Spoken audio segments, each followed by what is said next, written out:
ஆகாஷவாணி.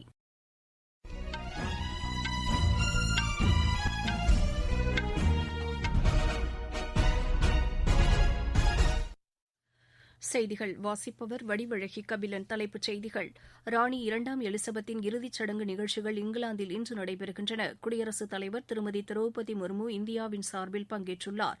காங்கிரசிலிருந்து விலகி பஞ்சாப் காங்கிரஸ் கட்சியை உருவாக்கிய அம்மாநில முன்னாள் முதலமைச்சர் கேப்டன் அமரீந்தர் சிங் பிஜேபி தலைவர் திரு ஜே.பி. நட்டாவை சந்தித்தார். ஐக்கிய ஜனதாதள் கட்சியிலிருந்து விலகிய 16 சட்டமன்ற உறுப்பினர்கள் பிஜேபியில் இணைந்துள்ளனர். இலங்கைக்கு கடந்த 4 மாதங்களில் அதிகபட்சமாக இந்தியா $968 மில்லியன் கடனுதவி வழங்கியிருப்பதாக ஐநாவுக்கான இந்திய தூதர் திருமதி ருச்சுரா கம்போஜ் தெரிவித்துள்ளார். மத்திய அரசின் புதிய சுற்றுலாக் கொள்கை நாடாளுமன்றத்தின் பட்ஜெட் கூட்டத்தொடரின் போது வெளியிடப்படும் என்று மத்திய அமைச்சர் திரு கிஷன் ரெட்டி கூறியுள்ளார். இனி விரிவான செய்திகள்.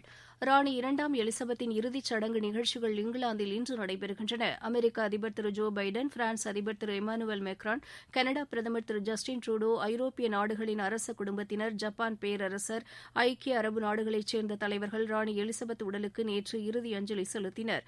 குடியரசுத் தலைவர் திருமதி திரௌபதி முர்மு நேற்று இந்த நிகழ்ச்சியில் பங்கேற்றார். கடந்த 8ஆம் தேதி ஸ்காட்லாந்தில் உள்ள பல்மோர் அரண்மனையில் மறைந்த ராணி இரண்டாம் எலிசபெத்தின் உடல் பொதுமக்களின் அஞ்சலிக்காக இங்கிலாந்தின் பல்வேறு அரண்மனைகளில் வைக்கப்பட்டு இன்று நல்லடக்கம் செய்யப்படுகிறது. வெஸ்ட்மின்ஸ்டர் அபேயில் மன்னர் பிலிப் அடக்கம் செய்யப்பட்ட இடத்தின் அருகே எலிசபெத் உடல் நல்லடக்கம் செய்யப்படும் என்று பிரிட்டன் அரசு அறிவித்துள்ளது. ராணி இரண்டாம் எலிசபெத்தின் மறைவுக்கு பின்னர் அவரது மகன் 3ஆம் சார்லஸ் மன்னராக பொறுப்பேற்றுக் கொண்டுள்ளார். ராணி இரண்டாம் எலிசபெத் 1926ஆம் ஆண்டு ஏப்ரல் 21ஆம் தேதி பிறந்தார். 1952ஆம் ஆண்டு பிப்ரவரி 6ஆம் தேதி இங்கிலாந்தின் அரசியாக பதவியேற்றார். அவரது தந்தை 6ஆம் ஜார்ஜின் மறைவுக்கு பின்னர் 26 வயதில் ராணியாக பதவியேற்ற அவர் அப்போது 32 நாடுகளின் தலைவராக இருந்தார். காமன்வெல்த் நாடுகளின் தலைவராகவும் அவர் பதவி வகித்தார். அவரது பதவிக்காலத்தின் போது இங்கிலாந்தின் வசமிருந்த பல்வேறு நாடுகளுக்கு சுதந்திரம் கிடைத்தது என்பது குறிப்பிடத்தக்கது. லட்சக்கணக்கான மக்கள் இறுதி நிகழ்ச்சியில் பங்கேற்க இருப்பதால் பாதுகாப்பு ஏற்பாடுகள் அதிகரிக்கப்பட்டுள்ளது. காங்கிரசிலிருந்து விலகி பஞ்சாப் காங்கிரஸ் கட்சியை உருவாக்கிய பஞ்சாப் முன்னாள் முதலமைச்சர் கேப்டன் அமரீந்தர் சிங் பிஜேபி தலைவர் திரு ஜே.பி. நட்டாவை இன்று சந்தித்தார். திரு அமரீந்தர் சிங் தமது கட்சியினருடன் பிஜேபியில் இணைவதாக ஏற்கனவே அறிவித்ததை அடுத்து இந்த சந்திப்பு புதுதில்லியில் நடைபெற்றது.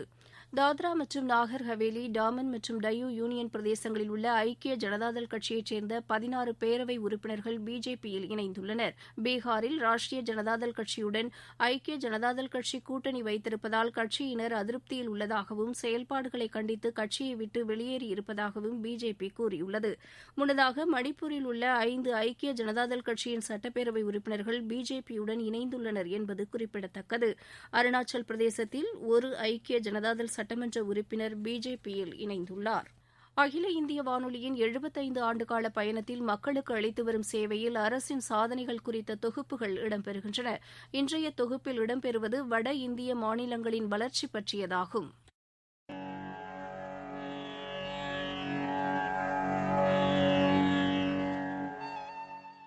அசாம், நாகாலாந்து, மணிப்பூர், அருணாச்சல பிரதேசம், மிசோரம், திரிபுரா மற்றும் சிக்கிம் ஆகிய 8 மாநிலங்களை உள்ளடக்கிய வடகிழக்கு பிராந்தியம் இந்தியாவில் முக்கிய பங்கு வகிக்கிறது. 2011ஆம் ஆண்டின் மக்கள் தொகை கணக்கெடுப்பின்படி இந்த மாநிலங்களில் நாட்டின் 3.78% வாழ்ந்து வருகின்றனர். நாட்டின் மொத்த நிலப்பரப்பில் 7.98% இந்த மண்டலத்திற்கு உட்பட்டதாகும். இதில் இந்தியாவின் சர்வதேச எல்லைப் பகுதிகளான 5483 கிலோமீட்டர் நிலப்பரப்பும் அடங்கும். பிரதமர் திரு நரேந்திர மோடி தலைமையிலான மத்திய அரசு வடகிழக்கு மாநிலங்களில் சாலை, ரயில் மற்றும் விமான போக்குவரத்தை சீர்படுத்தி உள்கட்டமைப்பு வசதிகளை மேம்படுத்துவதற்கு நடவடிக்கை எடுத்து வருகிறது. हमने पूर्वोत्तर के लिए एक्ट ईस्ट का संकल्प लिया. ईश्वर ने इस क्षेत्र को इतने प्राकृतिक संसाधन दिए हैं, इतना सामर्थ्य दिया है. यहाँ विकास की, टूरिज्म की इतनी संभावनाएं हैं. नॉर्थ ईस्ट की इन संभावनाओं पर अब काम हो रहा है. पूर्वोत्तर अब भारत के विकास का गेटवे बन रहा है. வடகிழக்கு பகுதிகளில் உள்கட்டமைப்பு வசதிகளை உறுதி செய்வதற்காக வடகிழக்கு சிறப்பு உள்கட்டமைப்பு மேம்பாட்டு திட்டம் 2017ஆம் ஆண்டு டிசம்பர் மாதம் அறிமுகப்படுத்தப்பட்டது. மத்திய அரசின் வடகிழக்கு மேம்பாட்டு அமைச்சகம் இதற்கான நடவடிக்கைகளை முன்னிலைப்படுத்தி கவனம் செலுத்தி வருகிறது. குடிநீர் விநியோகம், மின்சக்தி தொடர்பு, சாலை திட்டங்களை மேம்படுத்துவதற்கு முதல் கட்டமாக நடவடிக்கை எடுக்கப்பட்டு வருகிறது. கல்வி மற்றும் சுகாதார திட்டங்களை மேம்படுத்தி சமூக வளர்ச்சியை உறுதி செய்யும் திட்டங்கள் வடிவமைக்கப்பட்டு இந்த பகுதிகளில் பரவலாக்கப்பட்டு வருகின்றன.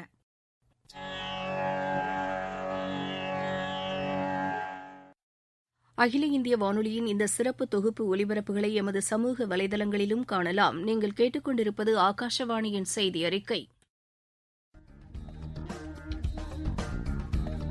நேயர்களே, விடுதலை பெருவிழாவையொட்டி 18 வயதிற்கு மேற்பட்ட அனைவருக்கும் முன்னெச்சரிக்கை தவணை கோவிட் தடுப்பூசி தற்போது இலவசமாக செலுத்தப்பட்டு வருகிறது.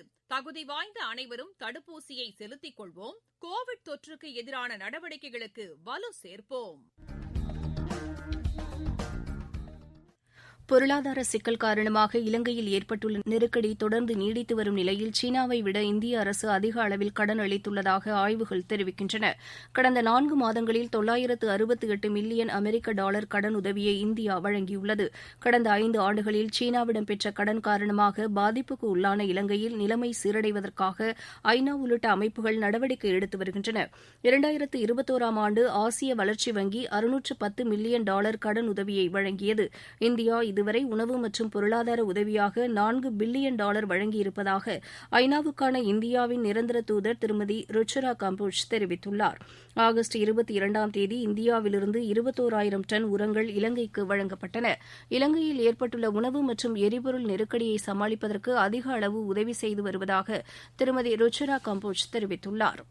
மத்திய அரசின் புதிய சுற்றுலாக் கொள்கை நாடாளுமன்றத்தின் பட்ஜெட் கூட்டத்தொடரின்போது வெளியிடப்படும் என்று மத்திய சுற்றுலாத்துறை அமைச்சர் திரு கிஷன் ரெட்டி கூறியுள்ளார். ஹிமாச்சல் பிரதேச மாநிலம் தரம்சாலாவில் நடைபெற்று வரும் தேசிய சுற்றுலாத்துறை அமைச்சர்கள் மாநாட்டில் பேசிய அவர், நாட்டில் உள்ள சுற்றுலா தலங்களை மேம்படுத்துவது தொடர்பாக அனைத்து தரப்பினரின் கருத்துக்களையும் கேட்டறிய உள்ளதாக கூறினார். இந்தியாவில் நடைபெறவுள்ள G20 மாநாட்டின்போது இந்திய சுற்றுலா தலங்கள் குறித்த சிறப்பு கண்காட்சி இடம்பெறும் என்று அமைச்சர் தெரிவித்தார். பல்வேறு நிலையிலான சுற்றுலா திட்டங்களுடன் புதியதாக அம்பேத்கர் சுற்றுலா மற்றும் ஹிமாலய சுற்றுலா திட்டங்களும் இடம்பெறும் என்றும் அவர் கூறினார். நாடு முழுவதிலும் சுற்றுலாவை மேம்படுத்தும் வகையில் புதிய விமான நிலையங்களும் அமைக்கப்பட்டு வருவதாக அவர் தெரிவித்தார். 2014ஆம் ஆண்டு 74 விமான நிலையங்கள் மட்டுமே இருந்த நிலையில் தற்போது 140 விமான நிலையங்கள் அமைக்கப்பட்டுள்ளதாக அமைச்சர் கூறினார். 2025ஆம் ஆண்டுக்குள் விமான நிலையங்களின் எண்ணிக்கை 220ஆக உயர்த்தப்படும் என்றும் அமைச்சர் தெரிவித்தார்.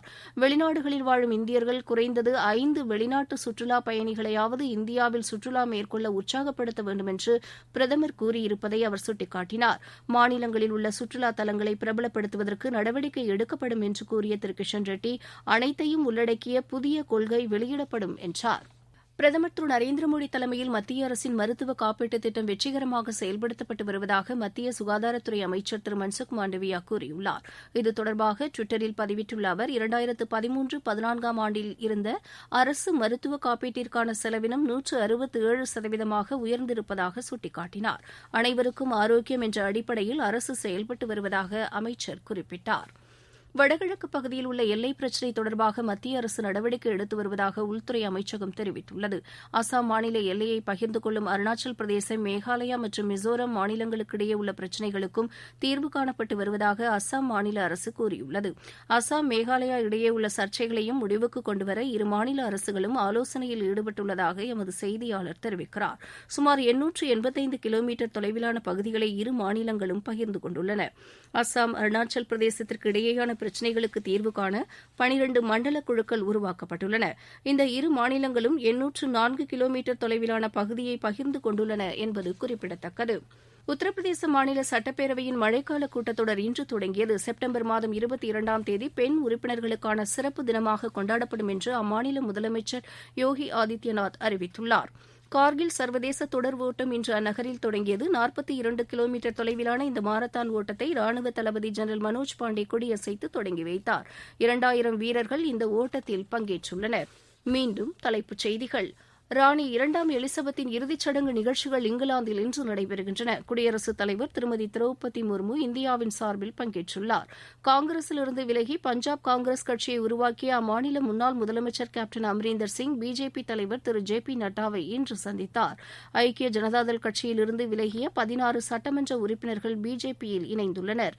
இலங்கைக்கு கடந்த 4 மாதங்களில் அதிகபட்சமாக இந்தியா 968 மில்லியன் அமெரிக்க டாலர் கடனுதவி வழங்கியிருப்பதாக ஐநாவுக்கு இந்தியாவுக்கான இந்திய தூதர் திருமதி ருச்சிரா கம்போஜ் தெரிவித்துள்ளார். மத்திய அரசின் புதிய சுற்றுலாக் கொள்கை நாடாளுமன்றத்தின் பட்ஜெட் கூட்டத்தொடரின் போது வெளியிடப்படும் என்று மத்திய அமைச்சர் திரு கிஷன் ரெட்டி கூறியுள்ளார். இத்துடன் இந்த செய்தி அறிக்கை நிறைவு பெற்றது.